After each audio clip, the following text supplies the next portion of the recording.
Welcome to Sleepless in St. Canard, Nostalgia Replaces REM Cycles. I'm Kitty. And I'm Ange. And we haven't slept in 30 years. This is a podcast about the 90s Disney cartoon Darkwing Duck, where some days in our modern age, we get small scraps of serotonin and new content to discuss. And luckily for us and you, today is one of those days, because what does Ange have in her hot little hands, dear listeners? Ange, why don't you tell the people what you have in your hot little hands? I have Darkwing Duck issue number 1, the comic that just dropped from Dynamite Entertainment. I hope you are wearing pot holders, because your hands are so hot. Today is the day in question wherein we were unsure when it came out, but it did indeed come out and is available, and Ange has it, and I am very curious to know all about it, but not least of all, which of the covers you currently have. I haven't picked up my physical copies yet because I have to go all the way downtown to do that, and I'm lazy. And I'm going to be down there next week for an appointment anyways. But I had purchased a digital copy on Amazon through their Comixology, which is very, very useful because it means that I have a bunch of the physical copies. I know I ordered more than one for the first issue. There's I think I got at least 3 or 4 of the covers. I don't know which ones. It's a surprise. It's still a surprise. Yeah, but I did get the digital as well, so that in the meantime I could read it immediately when it's available, and then I have the physical copies for collecting and cherishing in my hot little hands. Yes, hugging gently to your chest. There were a few panels that you did bring to my attention, so I already know that it is a fine and good comic, because everyone's darling Herb Muddlefoot does make an appearance, and I feel like I would be remiss to not mention that my birthday was recently, and Ange made me the most glorious birthday gift that I should post to the Twitter, and haven't yet, but she made me a mug, and on the mug is a smiling sweet angel encapsulated in a giant heart that says #1 Muddlefoot fan, and it's a smiling little herb, and she made like the pattern on his shirt be like the background of it's magnificent, and I have basically not used any other drinking vessel since she gave it to me. So now the world knows, as they should, that we need more herb in our world.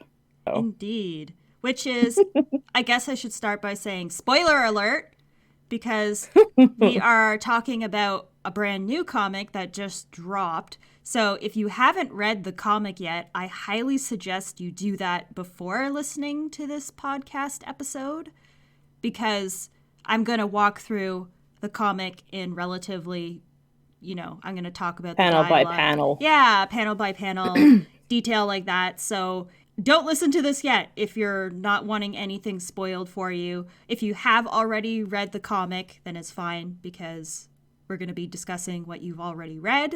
But mostly it's me telling this tale to Kitty, who has not read the comic, so we get to hear her live Kitty reaction. Yes, because I am the worst and don't check in on anything. So I have not read the comic, as is tradition / my life, and Ange will inform me of its contents. So this is your forewarning. Should you like to ingest this comic book first with your own eyeballs, please go do that before you continue. Beep, beep, beep. Okay, that is your spoiler warning over. So before we start, I just wanted to give a shout out to The Captioned Life, the host, Sean. He ran a stream the night before the comic dropped, January 24th. He had I don't even know what, I keep forgetting what the app was called, but he basically hosted a little event where he invited the writer, Amanda Dybert, to join him in watching a stream with some of the episodes, and then people could join in and chat in the chat room while they were on camera watching the episodes and just talking and stuff like that. So I went, and a friend of ours, Raven, went, and we were the only 2 people that at least participated in the chat room. I think there might have been people lurking. Maybe if I think I saw a few guests come through, but it was mostly just me and Raven. So we got to chat with the writer, Amanda Dybert, and the host of the stream, who is Sean from The Captioned Life. And it was very delightful. We watched... What did we watch? Comic Book Capers. Yes. So we watched Comic Book Capers. And then from there, I believe we jumped to My Valentine Ghoul. Then... Life. I can't remember if it was Life the Negaverse first or Time and Punishment. Then Time and Punishment, I think, was next, and then Life the Negaverse and everything.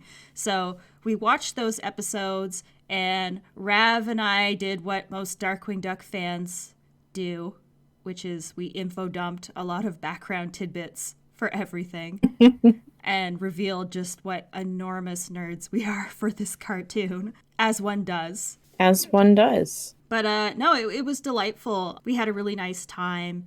And I'll mention a couple little things when I go through this issue that Amanda had mentioned on the stream, like little background things. There's not a whole lot, but there was one thing in particular that she hinted at in the stream. And then when I read it, I was like, oh, okay.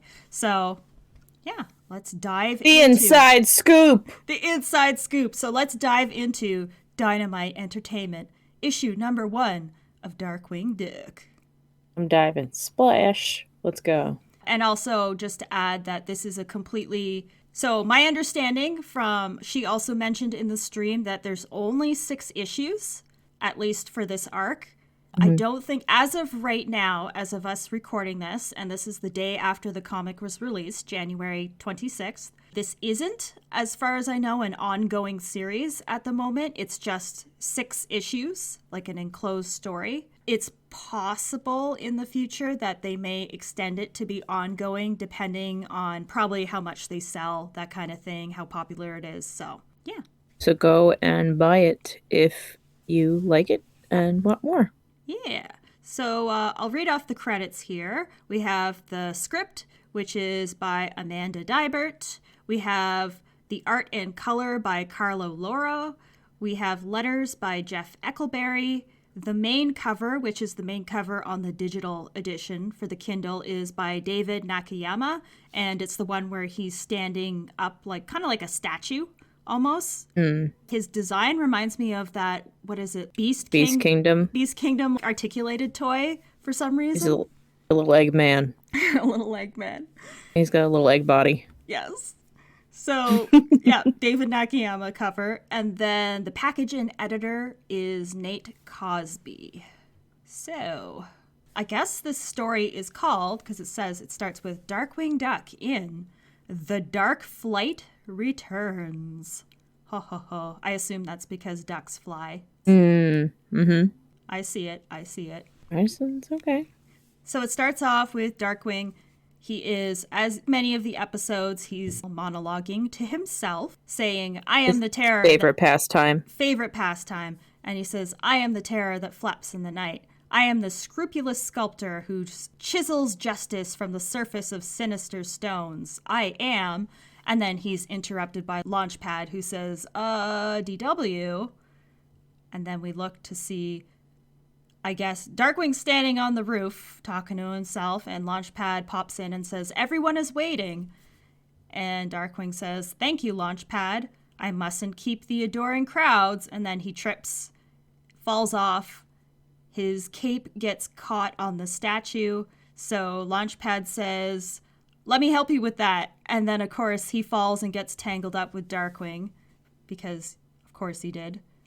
And then Goslin pops up onto the roof and says, Dad, everyone is waiting. And Darkwing says, it's called making an entrance, Goslin. All part of my plan. A hero must be mysterious. He must be capable. He must be. And then off screen, we hear someone say, late. We're running late. Has anyone seen Darkwing Duck? If he isn't here soon, we'll move on to the St. Canard City budget announcements. Oh no, not the budget. I mean, it is pretty nice that he's just opening for the budget announcements. It's true. So he's pulling himself back up onto the roof with Launchpad dragging behind him. And he says, enough with the dramatic entrances. Are there news crews, documentaries, Hollywood producers ready to sign me to a multi-picture deal? And Launchpad says, no cameras, but Mayor Owlson is here. And Goslin says, if you gave me my own cell phone like I asked, I could be live streaming this on Duck Talk. So now we live in a world where Duck Talk is a thing, and I hope you're ready There for it that. is. I'm never ready for that, but I live in a world with actual TikTok, and I'm not ready for that either. Okay, so we're kind of blurring the timeline here, which is fine. Yeah, so when I spoke to Amanda, she said that it takes place, it's basically like any comic does, where it follows the same timeline as the cartoon, but it updates, you know, the stuff within it without actually having a passage of time, which, I mean, that's pretty common, right? Like there's all kinds of Spider-Man and Batman and that where it's technically the same time frame, but they update it for every story, so it's more modern day. Yeah, no complaints. Yeah, I like it. I thought that was a good move, honestly, because there is a lot to play with modern day technology. Because, like, Duck Talk in and of itself, it's like, do you think the supervillains, they're doing TikTok dances while they're robbing banks and stuff? Quackerjack, yes. Well, maybe not. Maybe this is like his, Wiffle Boy, today's Wiffle Boy. Megavolt maybe, but I feel like Megavolt is the one who like starts the dances, like it's called like the Megavolt or something. And it was just him getting electrocuted and people emulate it. I still think that the greatest villain on any kind of social media would be the Liquidator, though. He'd do a pretty good job. He could do, oh my Yep. god, he could do Devious Licks, except it's Liquidator. Ah, Just stealing a there it is. ridiculous amount of stuff, doing his Devious Licks. There it is. So, yeah. My point stands. Yes, I like I like that Duck Talk exists in this world because there's a lot of ridiculous things you can do with that concept. So Darkwing says to Goslin, you know how I feel about cell phones. And in all fairness, Goslin is 9 years old. I'm not a parent, but I don't think I would give my 9-year-old child a phone, personally, like a smartphone. What about you? Oh, I mean, I don't know. 9-year-olds are different from, I feel like, how we think of 9-year-olds. I think of a 9-year-old, I think of someone who still, like, blows their nose on their sleeve, but I know that's not true of kids today. I don't know. I don't have a child, and I would probably not give any of my pets a phone, regardless of if they were 9 or not.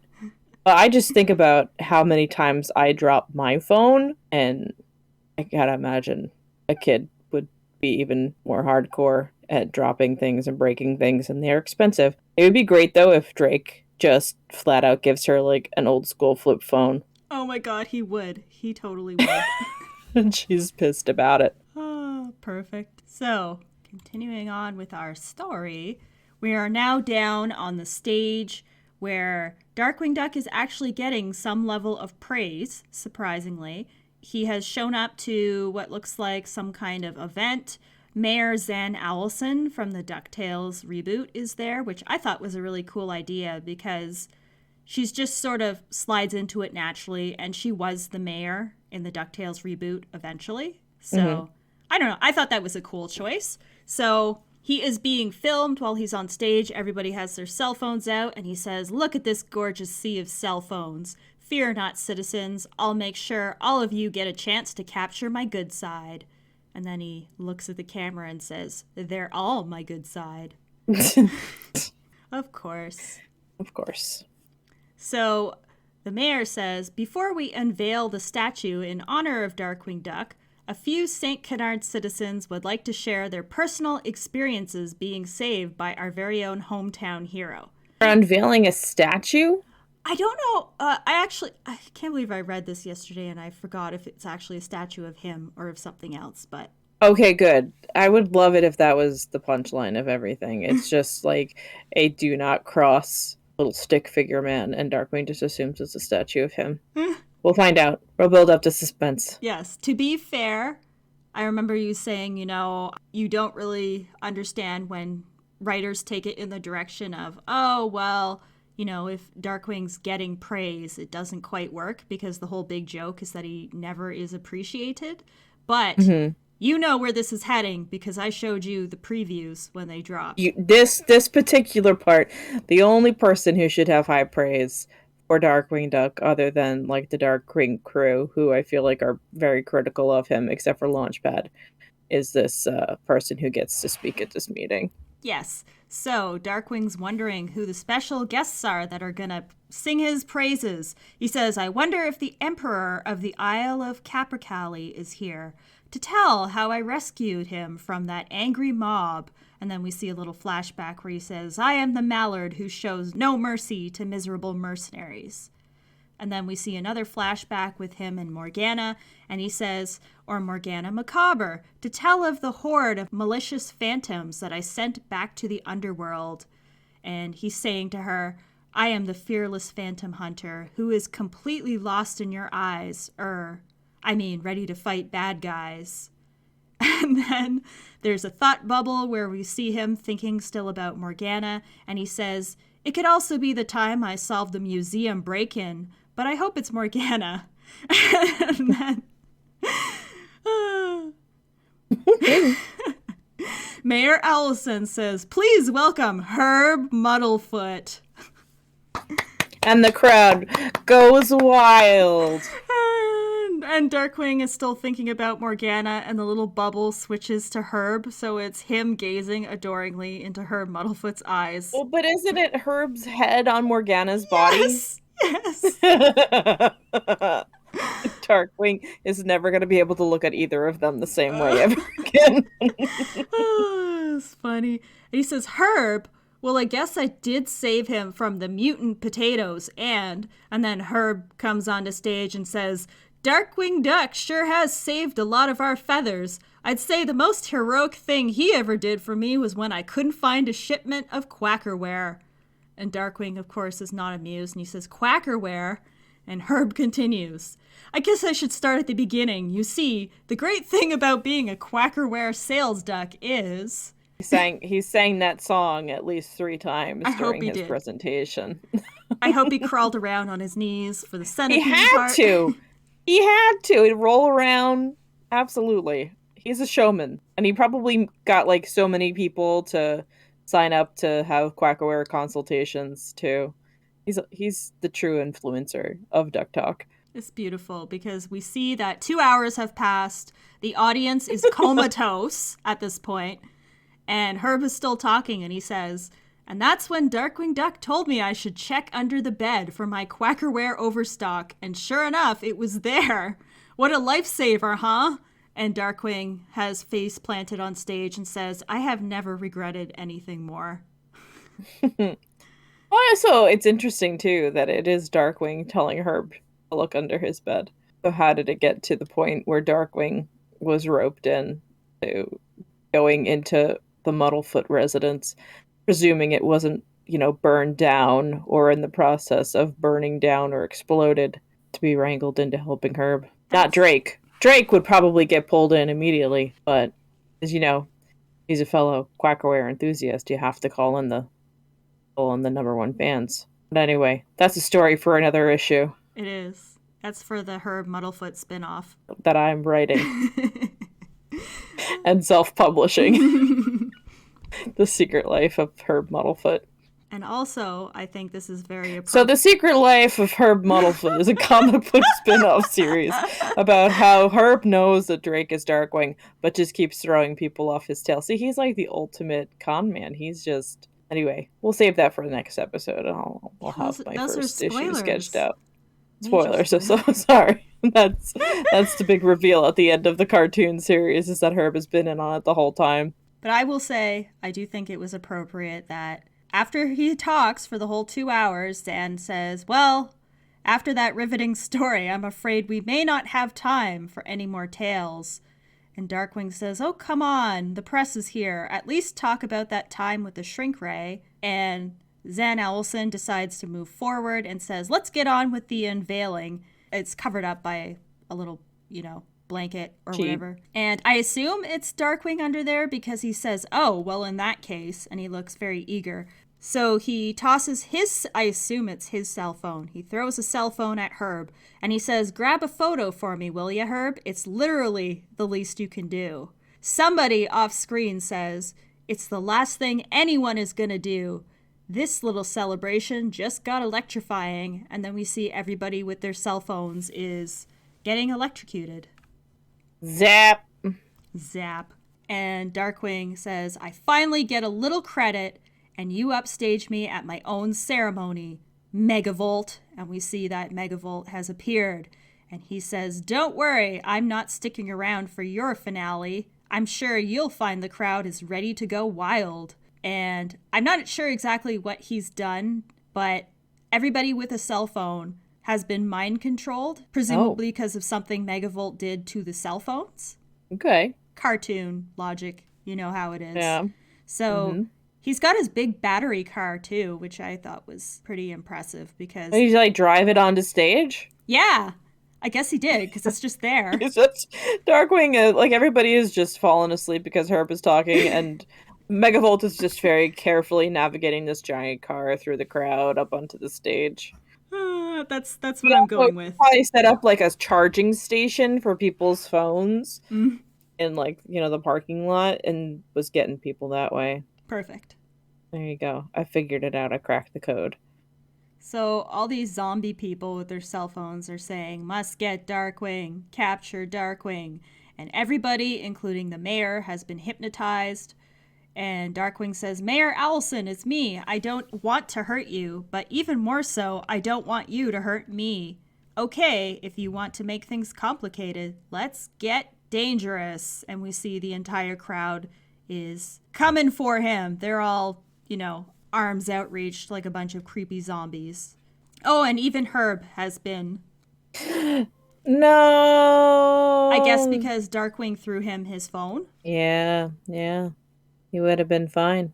Yeah, he would have been fine otherwise. So Herb's coming after him, and Darkwing leaps off the stage and says, a 3-in-1, no one can touch me. And then somebody taps his head from above, and he says, who's there? And it's Launchpad, who has come in with a thunderquack and lowered a ladder, which he's on. And he says, I thought you could use a getaway, DW. And Darkwing climbs on behind Launchpad and says, this is not a retreat. It is a pursuit of justice. Launchpad, who's flying this thing? And they get into the thunderquack. And what do you call those little things that have the little hat on their head and they have a little thing with fluid in them and they have little legs? It's like a thing. Oh, the little bird? Like the thinking bird? Yeah. Or just kind of like tapping the button? Yes. He's the autopilot? So I assume Drinking bird. It's a drinking bird. Drinking bird. Okay. Pretty sure that's what it's called. Because there's one of those on the dashboard and Launchpad says it's got a rudimentary autopilot. Doesn't always work though. And Darkwing says, where's Goslin? And Launchpad says, now that I don't know. Womp womp. Good job, Launchpad. Good. See, and people still trust their children with him. So next page, we do see where Goslin and Honker have gotten off to. So they're actually behind stage, and the entire zombie movement is now going after the Thunderquack, which is in the air. And Goslin says, gosh, I'm glad that Dad got away. Honker says, yeah, but what are we going to do? Are they inside or outside this event? Outside. It's an outdoor event. Okay. Gotcha. Put it above Launchpad to crash through the ceiling of like Town Hall or something. But this is one of the pages I'm going to show you too, because I have a few select pages that I wanted to show you. So she says, well, Honker, the first thing to figure out is why everyone's acting so weird. And Honker says, my dad loves Darkwing Duck, and even he's trying to grab him. Luckily, he's not very good at it, and we see that Herb Muddlefoot had jumped up and grabbed onto the Thunderquack's wing and then fell off and landed on top of a crowd of people and crushed them.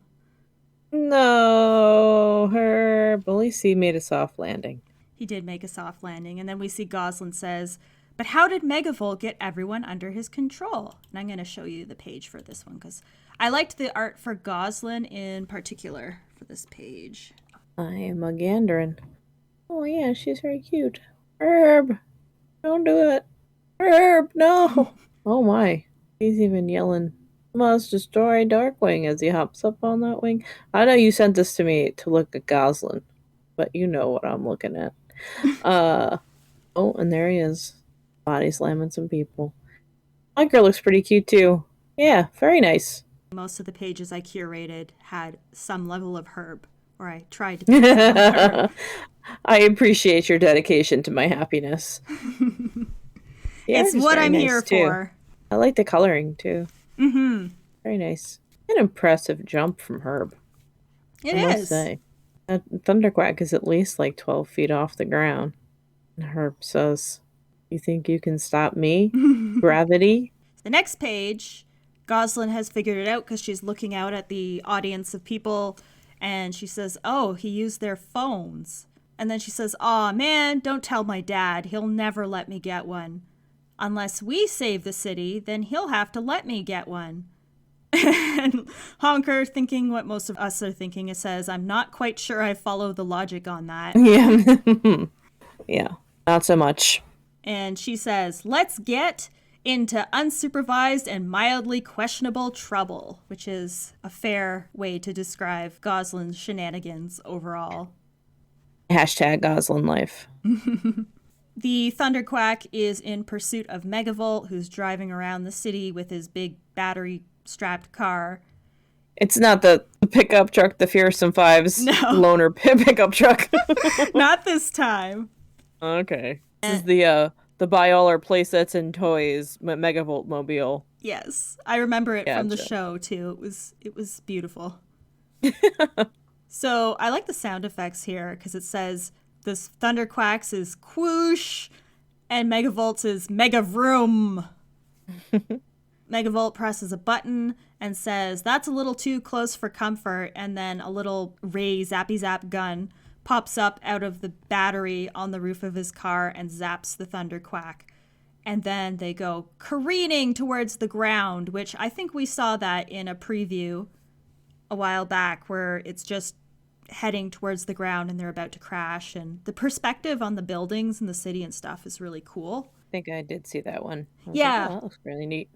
Yeah, so they're heading down, they're about to die, and Darkwing says, never fear, Darkwing Duck is here, and he kicks open one of the windows of the Thunderquack and climbs up onto the roof. He shoots his grappling hook, which hits that, I don't even know what you call it, like the fin thingy on the head of the Thunderquack. Okay. And I thought this was kind of cool, but for the sound effects, they have the sound effect going woo, woo, woo, but the grappling hook grapples around over top the words and it kind of looks like it's squeezing the words. I don't know. I thought that was neat. Mm-hmm. So he has the grappling hook attached to this fin head thing on the top of the Thunderquack. And Launchpad says, DW, it's not really recommended to leave the plane without a parachute. And of course, Darkwing's not listening whatsoever. And he ties like a tug knot, I think, where it is wrapped around the fin, and little mohawk. The mohawk. That's the best way to describe it, is a mohawk. He secures the rope around it, and it's attached to the grappling hook that he fired out of his gun. And then he takes the grappling hook and he swings it around and flings it. It wraps around the antenna of, not really an antenna, but like something similar, a big metal rod sticking out of a building. So it wraps around that to secure itself, and so instead of crashing, the Thunderquack spins around in a circle and gets redirected towards the park, where it makes a safer crash landing. And actually that's one of the pictures I wanted to show you because I thought the action in this one was pretty cool. Oh yeah, there it goes. Pew! Yeah. Poop, poop. Personally, I find vehicles and stuff a pain to draw, so... This one also does mostly look like a face, so... Yes. But yes, it's very nice.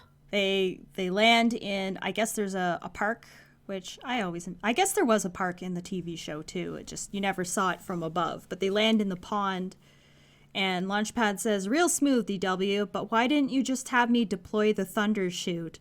And Darkwing says, the Thunder, now you tell me? Oh well, this rescue had more style. But we've got to get Megavolt and figure out how he scrambled all those people. I hope Gosling's okay. And LP says, I'm sure she's fine. She didn't have a cell phone.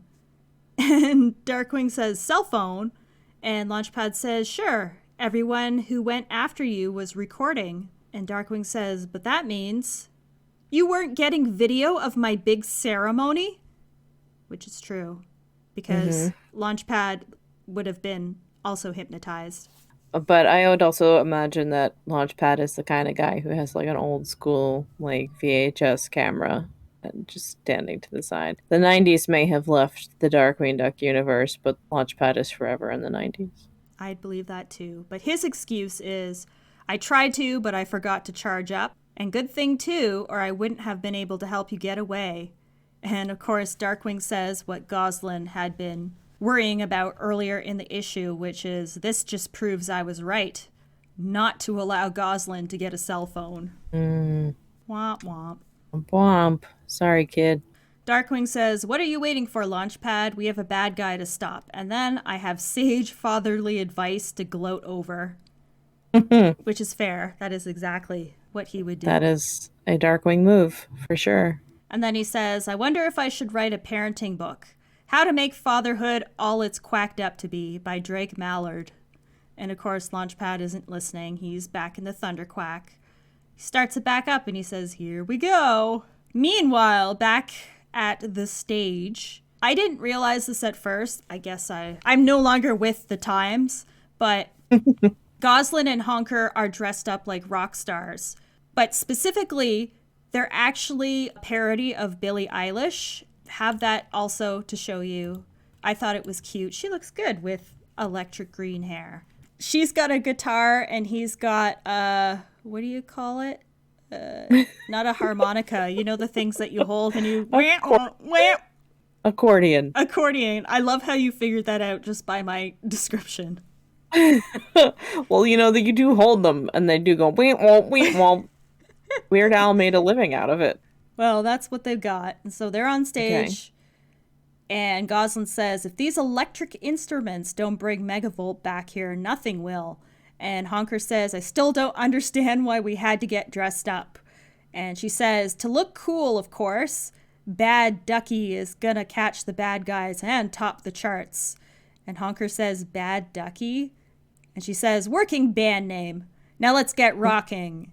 And so they start singing a parody version of the Darkwing Duck theme song, where they say, drops in from darkness, Darkwing owns twilight, dauntless duck of secrecy, defender of the night.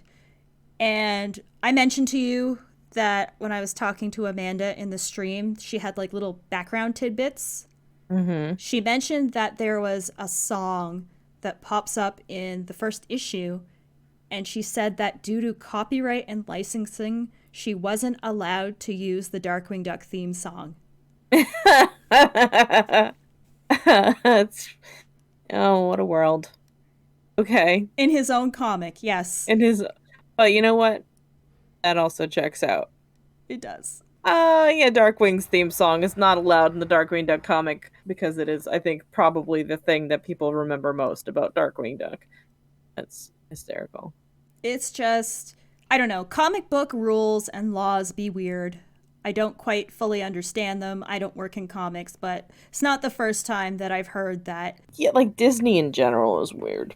And like using Disney songs in general or Disney references within a Disney comic that is of a different franchise, they just, I don't know, they don't let it happen. So that is why she said, you know, she swore up and down that the song was a parody. It wasn't because she didn't know the lyrics. It was just, that's what she went with. It's what Michael allowed her to do. The mouse and his lawyers breathing down her neck. To be fair, I think if they had directly done the exact theme song, I feel like that would have been a little too meta, if that makes sense. I don't know. I can see like how it'd be like in universe, they probably wouldn't get the song right. Yeah. That's fine. Also, this is a very complimentary song coming from Goslin. True that. Maybe because she was still trying to get that cell phone. I think so, yes. But either way, it seems to be working because, like a siren song, it lures Megavolt back because he notices that this electrical surge that is coming from, I guess, the speakers, the music they're playing, he realizes it isn't his. So he turns around and he goes back to the stage. And Goslin says, "Keep going." Megavolt pulls up in his car and says, "I knew Darkwing was vain, but hiring a band?" And then he realizes he can use this to his advantage, and he says, "Just a quick reprogram." He pulls out this little remote control and he's beep booping on it. He says in his head, "Ugh, this song is too catchy." Well, So, I also do like the implication that, as in like in this comic, as in the show, people are completely immediately convinced that Darkwing would hire children to do things for him it's because perfect. they probably work cheaper than like legitimate professionals. It's true. He reprograms his remote. I guess what he was doing was he was using this remote through the cell phones to get people to go after Darkwing. And so instead, he has Zan Owlson go after Goslin. And she grabs Goslin. And this was actually the image that I wanted to show you. Because, again, I thought the art was pretty neat. We get to see some Megavolt. And you can see Goslin and Honker in their cosplay. Oh yeah, yeah. Oh, look at Honker singing. He's so cute. He's so happy. And so is Megavolt. Oh, he's driving like the station wagon with the battery on top. Yeah. Okay. Yeah. Yes, gotcha. I remember that car. Megavolt driving his station wagon is spectacular. Oh, Air Allison has a lot of eyeballs. Oh, yeah. When they're hypnotized, I assume they're spinning. Yeah, like spinning pupils. Mm-hmm. Uncomfortable. Nice. Nice art.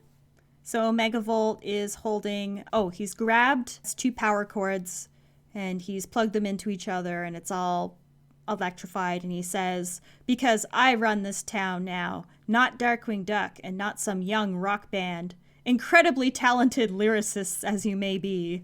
If I know Darkwing, he'll come running to save you." That's very nice of you, Megavolt. Nice to You these know, children despite attempting to murder them. well, if he doesn't tie them on top of like a building strapped to whatever the heck we decided it was called, the airplane indicator thing that he tied Binky to, then I guess he's softened a bit. He ties them to the speakers using electrical cords. Darkwing has been lured back in, and he comes ziplining down from the Thunderquack. And because Megavolt said, "I know Darkwing will come running to save you," and he says, "Not running, ziplining. Unhand these pop stars." And then he says, "Goslin?" Because he didn't recognize her at first. And she said, "Sorry, we just wanted to help." So Goslin and Honker are tied up by Zan Owlson while Megavolt says, "One false move and your little rockers will become deep-fried ducklings." Darkwing lands and he says, "It's me you want, Megavolt. Let the kids go." And Megavolt says, "You should know me better than that. I'm not one to give away my power." I'm not. I almost killed the same exact child on live television. It's true. He will murder a child. For ratings. So Darkwing reiterates, "Let the kids go." And Megavolt does that very classic, "Have it your way." And he presses the remote that he's got, and it looks like it's attached to the cords that are wrapped around Goslin and Honker. And he's sending a surge of deadly electricity through the cord so that it's going to hit the children and electrocute them to death. So, see, if he didn't have all of the cell phones reprogrammed, he could be recording this and getting those ratings again. It's true. Like wind up on Opal Windbag once more. Oh, I bet you Opal has her own network now. Probably. I would like to imagine that she had the great success of our Oprah. I wish good things for Opal. Well, good things aren't about to happen to Darkwing because he decides to intervene between the cord that's sending electricity towards the kids. So he leaps down and he grabs the cord, and Goslin says, "Darkwing, be careful. Hurry up and drop it before ... And the electricity, of course, runs through Darkwing instead of the kids because That's what happens when you grab a live cord. And he says, I am the terror that flaps in the night. I am the conduit of justice that absorbs the forces of evil. I am a father who will stop at nothing to protect those I love. And then he drops to the ground, unconscious, and says, I am Darkwing. And then he dies. Not the really. End. The end of comic series. The rest of the 5 episodes, or issues rather, is everyone grieving. It's just people dancing on his grave. Which, of course, has that safety cone with a picture of him stapled to it. Yes.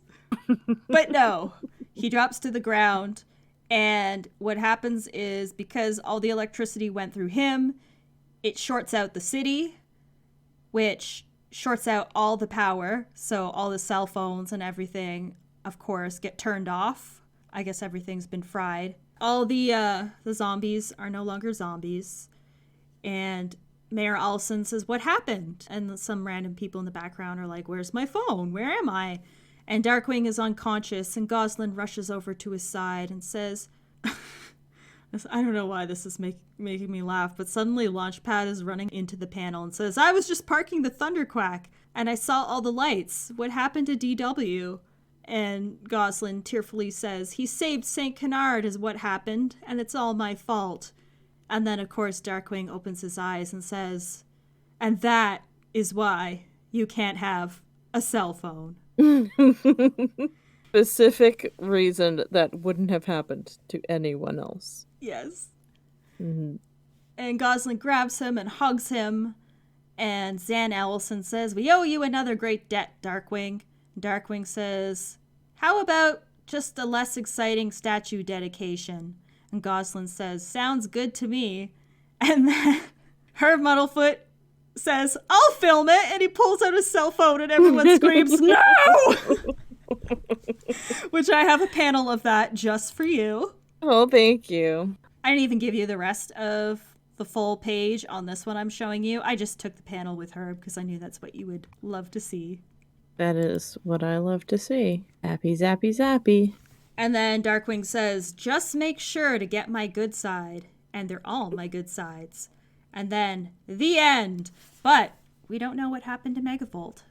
We do not know what happened to Megavolt. And we do not know what the statue actually was at all. Does it show you what it was? No, it doesn't show us. And I want to believe it was probably Gizmo Duck. Or like a repurposed, like Gizmo Duck, but with the Darkwing Duck hat, like in that one episode. Yeah, the trophy that Fenton gives him, or Launchpad gives him. Somebody makes him, and it's just like a Gizmo Duck action figure with a Darkwing Duck hat. And yeah, that would be spectacular. So that is a mystery for now, but that is issue 1. And I guess we'll find out. Issue 2, I know, is a Quackerjack related story. I don't know what exactly, but that is what I know from the descriptions that they've given us and the fact that there's rubber duckies all over most of the issue covers for issue number 2. So that will be interesting. So my verdict so far, it's a bit early to really give a full, oh yeah, this is good, this is bad, blah, blah, blah. But I would say, like, there was nothing about the dialogue that struck me as, oh, this is like really out of character. I remember when I was sharing Dangerous Currency with you, there were several times where I had to pause and reread what was being said because it didn't make sense to me. And I was just like, what is happening? And I feel like who said what to the who now? Yeah, I feel like this is pretty straightforward. I feel like the story is pretty straightforward. So from my understanding, issues 1 to 6 are all an arc. So these stories are going to be connected. So what has happened in this one is going to probably lead into, like, I suspect Megavolt ran off because this was probably part of something bigger. But yeah, like, I have no complaints about the dialogue or the direction of the plot. I think it was all fine. You know, I enjoyed the inclusion of the fact that, of course, Gosalyn wants a cell phone. And, of course, the first thing Darkwing says when he comes back from death is just like... regains consciousness, yeah. Yeah, it's like, this is why you're not getting a cell phone. Of course. And Herb is just trying to be helpful. And, yeah, it is promising. I like the art for the most part. I like the backgrounds and the way everything is drawn. I don't know how to describe it other than it's very clean in the sense that Mm-hmm. everything's very clear. The composition of everything and just, nothing's muddied. It's just very clear what's going on in all of the panels. I did mention to you, like way back in one of our previous episodes when the previews dropped, that I noticed that the artist did reference off a lot of model sheets. Mm-hmm. And there was kind of a mixture of that throughout this issue where I can see poses that heavily reference from model sheets and stuff like that, but not always. And I thought, interestingly, the background characters like Zan Owlson, I don't recognize them out of anything else. Like, I don't think they've been referenced. It was mostly the main characters, so Goslin, Darkwing especially, seemed to get some reference. Launchpad a little bit and Honker a little bit. But on the whole, I like the overall art style and I like the line art and the coloring and stuff like that. So, Yeah, no, it's very very nice. It's very clean and it's bright. mm-hmm. Like it's not overly complicated backgrounds. Like the one that you sent me that has Megavolt's smarmy face as he is zapping Darkwing is like very minimal backgrounds but bright colors.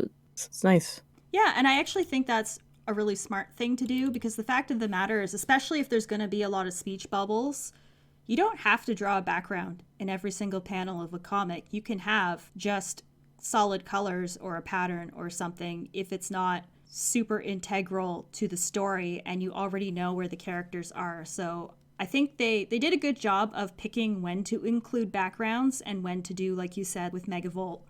It's more of a gradient background. Mm-hmm. Yeah, it's nice. And I'm excited to see what the artist comes up with when he's more comfortable drawing the characters. Yeah, yeah, for sure. Because as anyone who's tried to draw a duck before, they're not very easy to draw. Especially if you haven't. I don't know if he's drawn ducks previously, but I know when I started drawing Darkwing Duck fan art, Darkwing in particular was a challenge. He's a double whammy because he's got the bill and the hat. Mm-hmm. Hats are also deceptively hard to draw, but he does a pretty good job. Well, looks a little shaky in some places, but more than decent across the board. Mm-hmm. Nice action going on, and the kids are cute. Yeah. I don't know. There's nothing about it that makes me think, oh, this isn't a Darkwing Duck story. But I mean, it also feels kind of early, a little too early to judge by one issue as well. Mm. Yeah, I know I got the Cliff Notes version, but I would have liked there have been more puns. More puns. Yeah, there it is. Issue 1 in the bag. So check it out.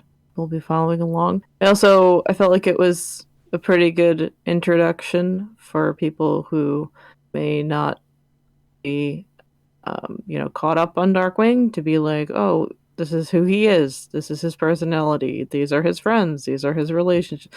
Like a good little like jumping in point.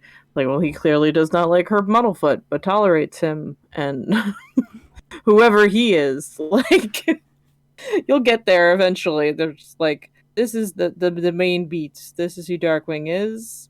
He's competent, but also kind of stupid. Yeah, and it's not an overcomplicated plot line. It's starting back up for where the show finished, and it isn't like a lot of stuff has happened in between or anything like that. And it's you got to put the pieces together, and a whole bunch of stuff happened, and here's all these characters.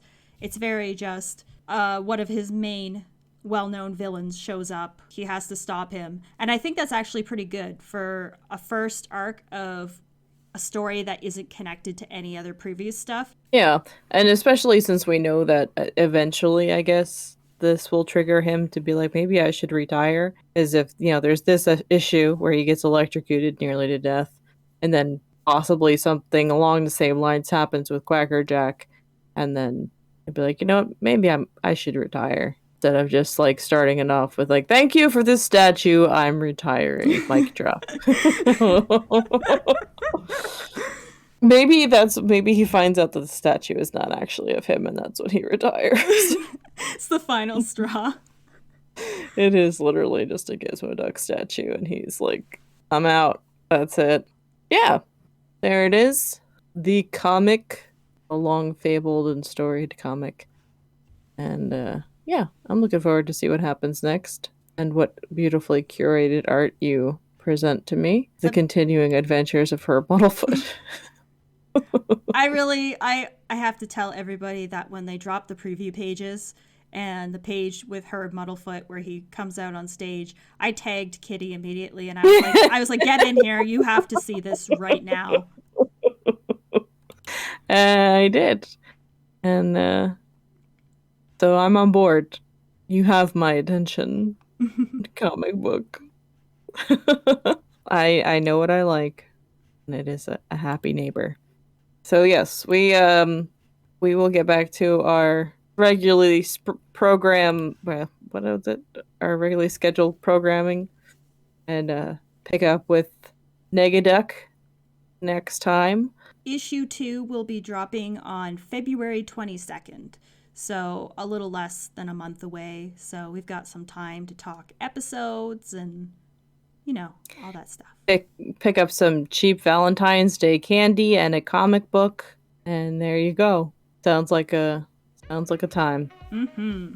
There it is. So until next time, remember that crime doesn't allow their children to have a cell phone, and neither do we. I'm trying to think of a clever outing, and I can't think of one. So. Quacker salesmen are a special breed.